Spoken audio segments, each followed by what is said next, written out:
কানে হেডফোন লাগিয়ে মনের আনন্দে গান শুনতেছিলাম আর গল্প লিখতেছি। হঠাৎ একটি মেয়ে আইডি থেকে মেসেজ আসলো। আসসালামু আলাইকুম। আমি কোনো রিপ্লাই দেই নাই, মনে মনে সালামের উত্তরটা নিলাম। মেসেজের রিপ্লাই দেই নাই কারণ আমার অনেক বন্ধু আছে আমার সাথে ফেক আইডি দিয়ে আমার সাথে মজা করে, আর মেয়েদের মেসেজ পেলে ছেলেরা তো পুরাই আকাশে উঠতে থাকে। আমি আবার এইরকম না। আমার পরিচয় তো আপনাদের জানানোই হলো না। আমি ফারহান আহমেদ, এইবার ইন্টার সেকেন্ড ইয়ারে পড়ি। আম্মু আব্বুর আদরের দুইটা ছেলে, একটা আমি আর অন্যটা আমার বড় ভাই। আমার বড় ভাইয়ের পড়াশোনা শেষ করে দেশের বাইরে গেছে জব করতে। ভাইয়ার বিয়ের জন্য একটা ভালো পাত্রী খুঁজতেছি। এবারও মনে সুখে গান শুনতেছি আর গল্প লিখতেছি। একটু পর মেয়েটি আবার মেসেজ দিল। কেমন আছেন? জি আলহামদুলিল্লাহ ভালো, আপনি? জি আলহামদুলিল্লাহ ভালো আছি। আপনার কি বেশি অ্যাটিটিউড? কেন হঠাৎ এই কথা বললেন? মেসেজের উত্তর দিচ্ছেন না কেন? একটু কাজে ব্যস্ত ছিলাম। ও, আপনার বাসা কোথায়? রাস্তার সাথে। আর আপনার? ঢাকা। মজা করেন না, বলেন। আমার মজা করতে ভালোই লাগে। ও মা, তাই? হুম। আপনার নাম কি? কোন ক্লাসে পড়েন? আচ্ছা, আপনাকে এত কিছু বলবো কেন? আমরা কি ফ্রেন্ড হতে পারি না? পারেন, কিন্তু ফ্রেন্ডের চেয়ে যেন বেশি কিছু না যায়। ওকে।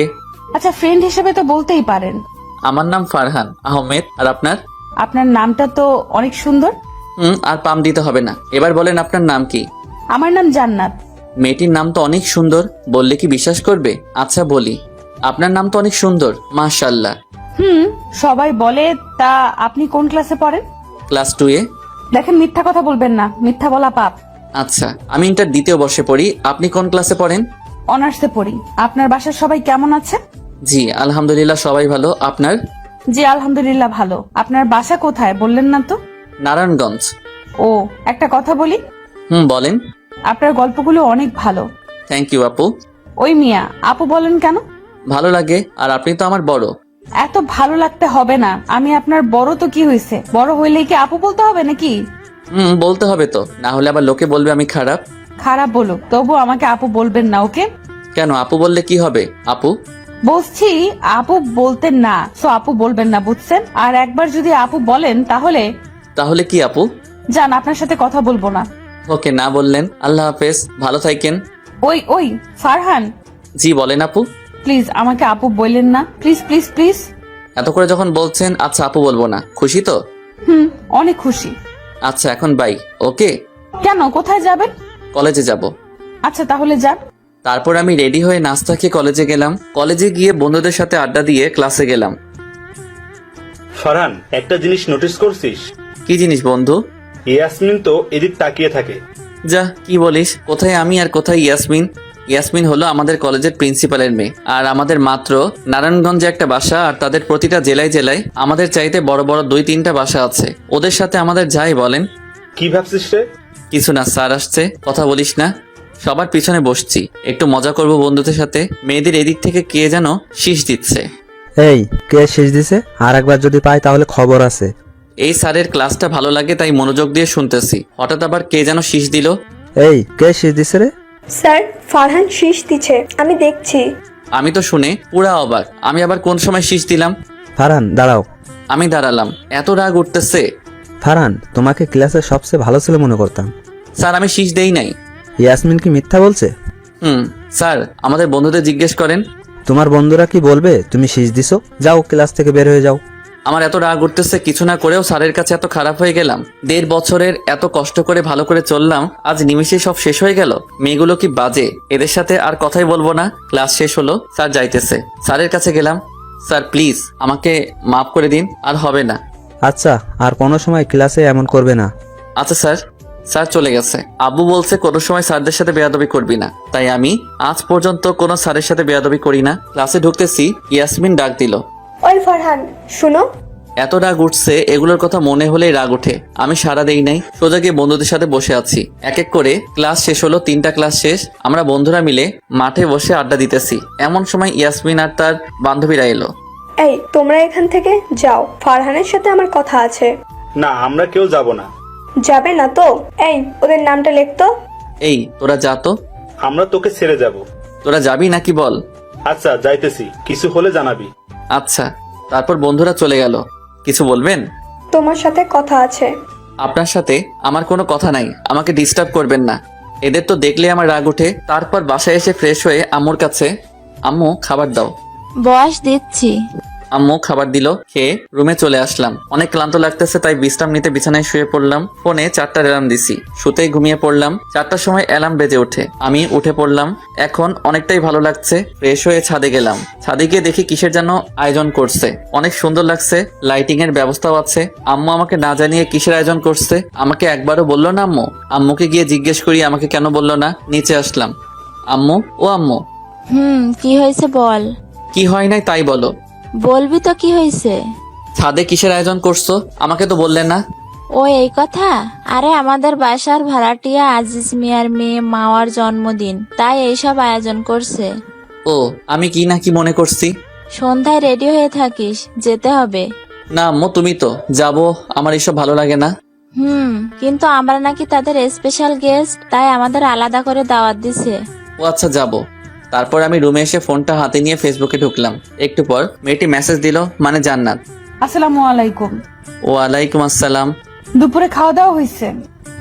আপনি খাইছেন? খাইছি। আচ্ছা, আমরা কি তুমিতে আসতে পারি না? আসলে আমি কাউকে তুমি করে বলতে পারি না। ও, কাউকে বলতে পারেন না, আমাকে বলবেন। ওকে, তাহলে আজ থেকে আপনি বলা বাদ। আচ্ছা, আমি চেষ্টা করব। চেষ্টা করব না, বলতে হবে। ওকে। আচ্ছা। দরজায় কে যেন নক দিতেছে, আম্মু ছাড়া আর কে হবে। গিয়ে দরজাটা খুললাম। খুলে দেখি আজিজ আঙ্কেলের মেয়ে মাওয়া। মাওয়াকে দেখে তো পুরাই অবাক। এ কি মেয়ে নাকি পড়ি আমি বুঝতে পারছি না। আমার চুলের কি অবস্থা, রুমের কোনো কিছু ঠিক নাই, সবই এলোমেলো। আমার এগুলো দেখে নিজেরই লজ্জা করছে। মাওয়া কি ভাববে। এই যে মশাই, কি ভাবছেন? কিছু না, ভেতরে আসেন। চলেন। তা হঠাৎ আমার রুমে কি মনে করে? আজকে আমার জন্মদিন, তাই আপনাকে নিতে আসছি। আপনি আম্মু আব্বুকে নিয়ে যান, আমি একটু পরে আসি।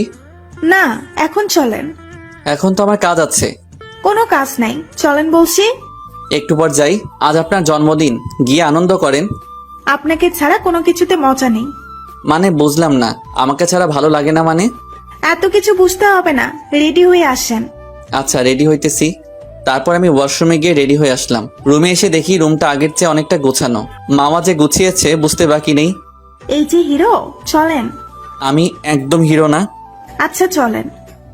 চলেন। তারপর আমরা ছাদে গেলাম। মামা, এটা কি প্রেমিক? অনেক কিউট রে। এই, নজর দিবি না। এই মামা, এগুলো কি? একটু এদিকে আসেন। দুলাভাই মনে হয় আমাদের সামনে কথা বলতে লজ্জা পাচ্ছে। আমরা এদিকে আসলাম। মামা, এগুলো কি? আমি বুঝতে পারছি না কিছু।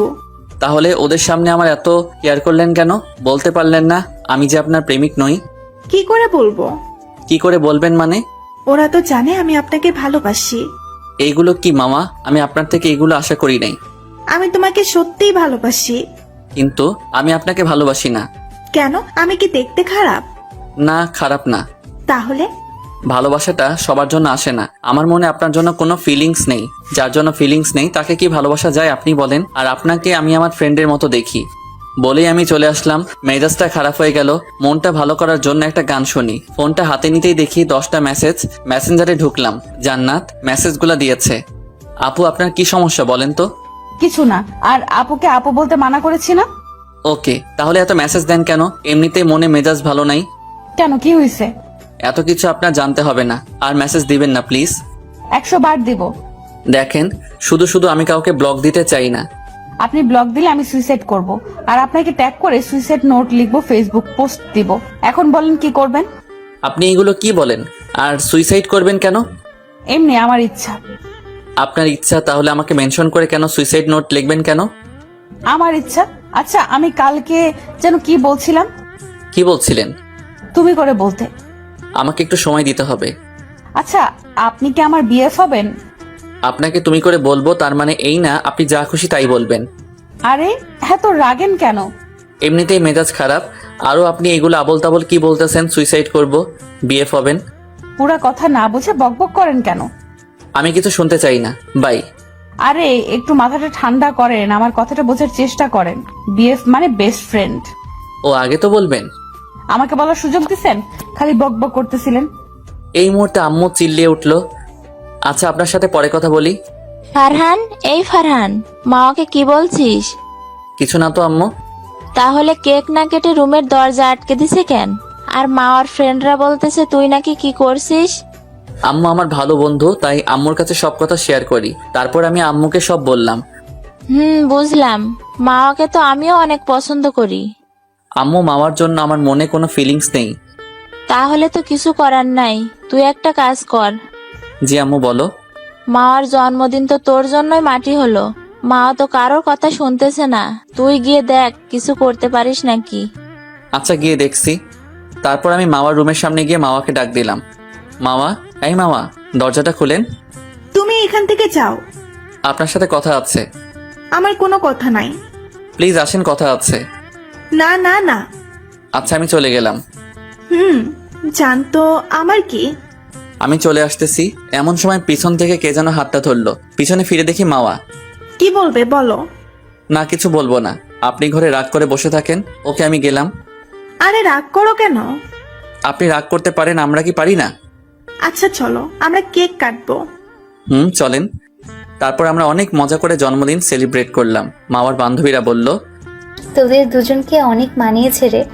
আমার এই কথাগুলো শুনে অনেক রাগ উঠতেছে। শুধু সবাই যাতে ভালো করে জন্মদিন সেলিব্রেট করতে পারে তাই চুপ করে শুনছি, কিছু বলতেছি না। এই মাওয়া, আপনার সাথে কথা আছে, নিচে চলেন। চলো। তারপর আমরা নিচে এসে এক জায়গায় বসলাম। এখন আপনাকে কিছু কথা বলবো, মন খারাপ না করে বোঝার চেষ্টা করবেন, ওকে?